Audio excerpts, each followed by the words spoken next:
Achievers path classes में मैं अवधेश आप सभी का स्वागत करता हूं। दोस्तों आज हम बात करने वाले हैं development of education system in India and it's challenges, यानी कि भारत में शिक्षा प्रणाली का विकास और एवं उसकी चुनौतियां, जो कि बीएड के 4th सेमेस्टर का पेपर नंबर 1 है, जिसमें मल्टीपल चॉइस क्वेश्चन आने वाले हैं जो छत्रपति साहू जी महाराज विश्वविद्यालय हैं उससे रिलेटेड बहुत ही मोस्ट इंपॉर्टेंट क्वेश्चंस की सीरीज़ हम आज डिस्कस करेंगे। तो चलिए स्टार्ट करते हैं। तो दोस्तों पहला क्वेश्चन है, भारत में ईस्ट इंडिया कंपनी का प्रवेश कब हुआ था?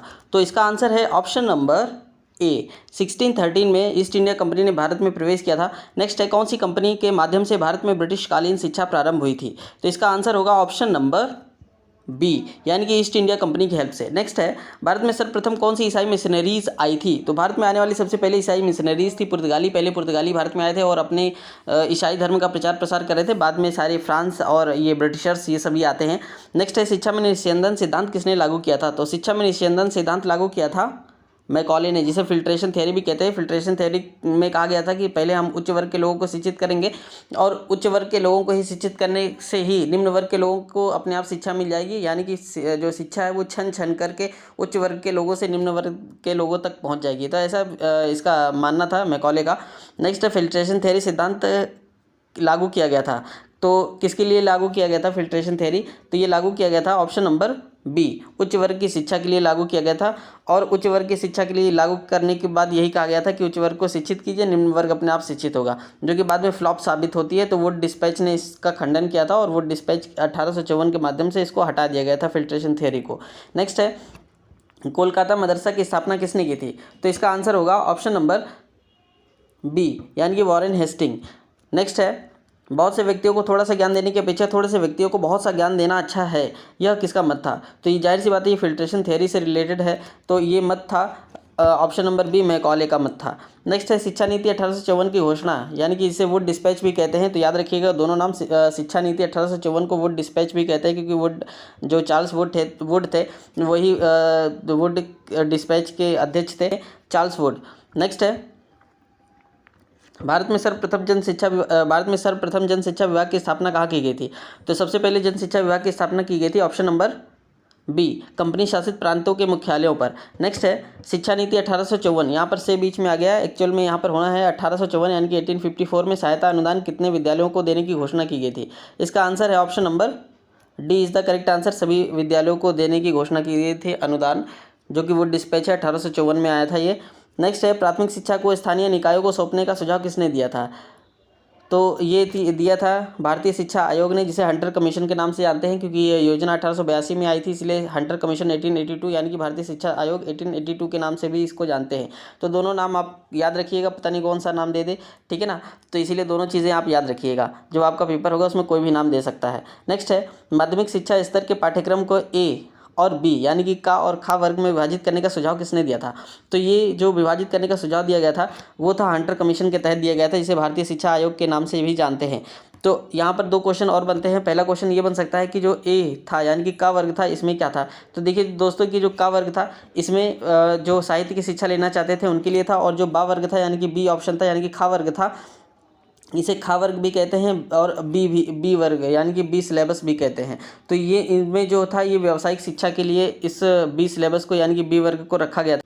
नेक्स्ट क्वेश्चन है, हंटर कमीशन ने माध्यमिक शिक्षा के माध्यम के विषय में क्या सुझाव दिया था?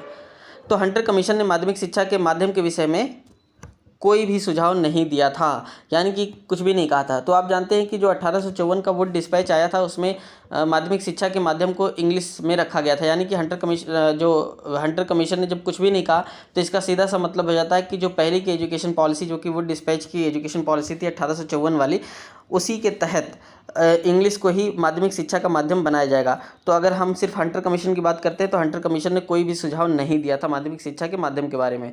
नेक्स्ट है, 1902 में भारत में कुल कितने विश्वविद्यालय थे? इसका आंसर होगा ऑप्शन नंबर डी, यानी कि 5 विश्वविद्यालय थे। नेक्स्ट है, शिमला शिक्षा सम्मेलन 1901 में डबल वन यहाँ पर हो गया। तो यहाँ पर शिमला शिक्षा सम्मेलन 1901 कितने दिन तक चला? तो ये चला था कुल 15 दिन तक, यानी कि 15 डेज तक चला था। Option number B is the correct answer. Next है, भारतीय शिक्षा आयोग 1902 में भारतीय सदस्य कितने थे? तो देखेंगे आप इसमें तो भारतीय सदस्यों की संख्या थी 2, दोस्तों इसी तरह से भारतीय सदस्यों की संख्या में अगर हंटर कमीशन की बात करता है तो हंटर कमीशन में भारतीय सदस्य थे कुल 7। एक क्वेश्चन हंटर कमीशन से और बनता है जो कि बहुत ही इंपॉर्टेंट मुझे लगता है, इसमें मैंने लिखा नहीं है लेकिन आप ओरली सुन लीजिए।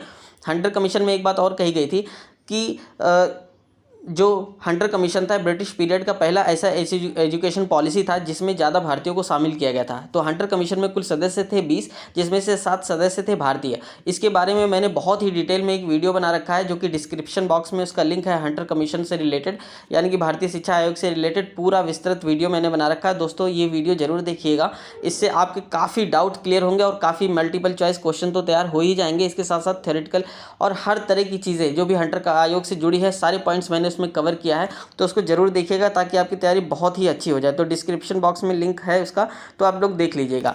नेक्स्ट है, भारत में केंद्रीय शिक्षा विभाग की स्थापना किसने की थी? तो भारत में केंद्रीय शिक्षा विभाग की स्थापना की थी, ऑप्शन नंबर डी है, मैकॉले ने की थी। नेक्स्ट है, कर्जन ने केंद्रीय कृषि अनुसंधान की स्थापना कहाँ की थी? तो कर्जन ने केंद्रीय कृषि अनुसंधान की स्थापना की थी, ऑप्शन नंबर डी, बिहार में की थी। नेक्स्ट है, भारत में माध्यमिक शिक्षा बोर्ड की स्थापना का सुझाव किस आयोग ने दिया था? तो भारत में माध्यमिक शिक्षा बोर्ड की स्थापना का सुझाव देने वाला आयोग था, ऑप्शन नंबर सी, कलकत्ता विश्वविद्यालय आयोग। नेक्स्ट है, भारतीय विश्वविद्यालय के आंतरिक प्रशासन हेतु कार्यकारिणी परिषद के गठन का सुझाव किस आयोग ने दिया था? तो इसका आंसर होगा option number C is the correct answer, यानी कि कलकत्ता विश्वविद्यालय आयोग। नेक्स्ट है, विश्वविद्यालयों के अध्ययन बोर्डों के गठन का सुझाव किस आयोग ने दिया था? तो भी इसका भी आंसर होगा ऑप्शन नंबर, यहाँ पर ऑप्शन नंबर डी होगा, कलकत्ता विश्वविद्यालय आयोग। नेक्स्ट है, विश्वविद्यालयों में विद्वत परिषदों के गठन का सुझाव किसने दिया था? तो ये जो सुझाव दिया था वो है ऑप्शन नंबर ए, कलकत्ता विश्वविद्यालय ने ये सुझाव दिया था।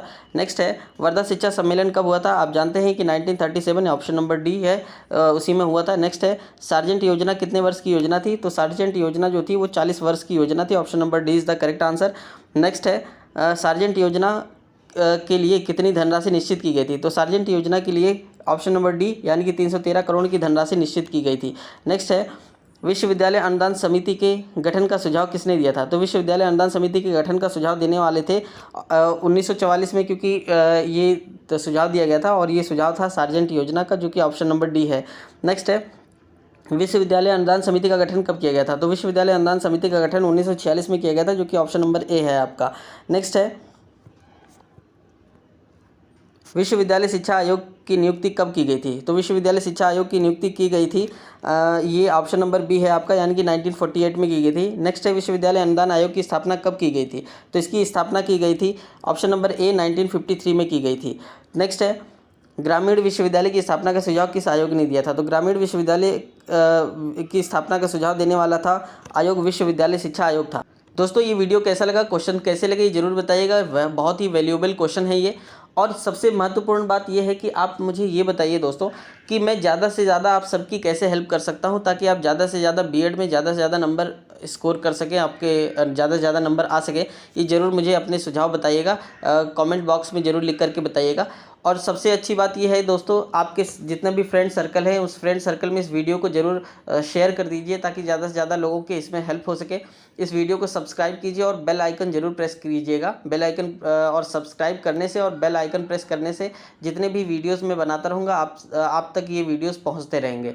तो मिलते हैं फिर नेक्स्ट वीडियो में नए क्वेश्चन सीरीज़ के साथ। Thank you for watching.